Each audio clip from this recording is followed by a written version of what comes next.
We are making Moses's Bolognese from Moses's cooking videos. Yes, the Bolognese of Trisha Paytas fame. It was posted to his YouTube channel last night. So when I went to the grocery store today, I got the ingredients. I have half an onion chopped up already. I am going to differ a little bit from his recipe, but I'll tell you when and where and how I'm doing it. Let's get into it. Okay, his first step is to cook the ground beef. I already have cooked ground beef, so I'm just going to go into cooking the vegetables. So we have some olive oil.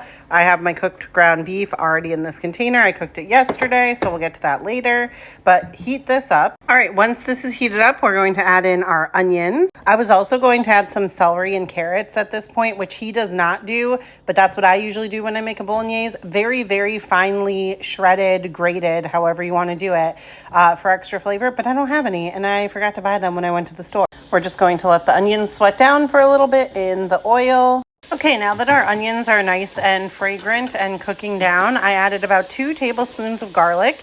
We're going to cook that together, and I'm going to turn the heat down a little bit so we don't burn any of the garlic until those are married together well. So probably 2-3 minutes. I added a little water to it because it got too dry. That is what he did as well, but he used pasta water. I'm not doing that because I'm making the sauce a day ahead to sit and let the flavors really incorporate, and we'll eat it tomorrow.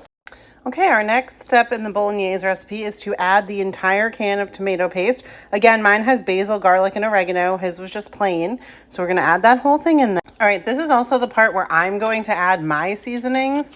So for my seasonings into this, I'm going to do a little bit of onion salt, and I did taste the tomato paste before I started doing this. I'm going to add a little bit of Italian seasoning. I know it's already in the tomato paste, but again, I wanted to flavor all of the sauce. And I'm just going to add a little bit of garlic powder because I love garlic. So we're going to mix this all up. We might need to add a little bit of water to this and then let it cook down together into a thicker paste.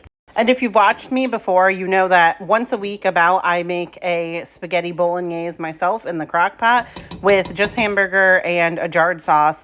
Sometimes I add peppers and onions to it, but I'm really liking this because I feel like it's healthier for my family and I feel like they're going to like it more. Okay, so now that this has cooked down, we are going to add our can of crushed tomatoes.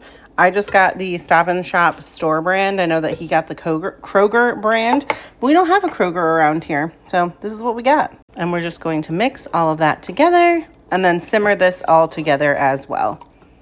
I did add a little extra water in just to bulk this up a little bit. Again, I will remind you, he used pasta water and we're not doing that because I'm not making pasta right now. My stove is empty.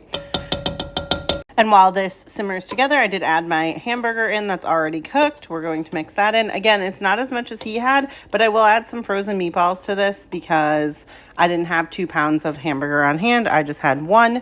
So we will do that when we eat it. But for now, we're going to let it simmer the rest of the way and marry all those flavors together just like this. This is the finished sauce after it's simmered for a while. Smells incredible, tastes incredible. I'm going to put it into a container now and save it, and we will have it for dinner tomorrow. If you try this, let me know. Enjoy.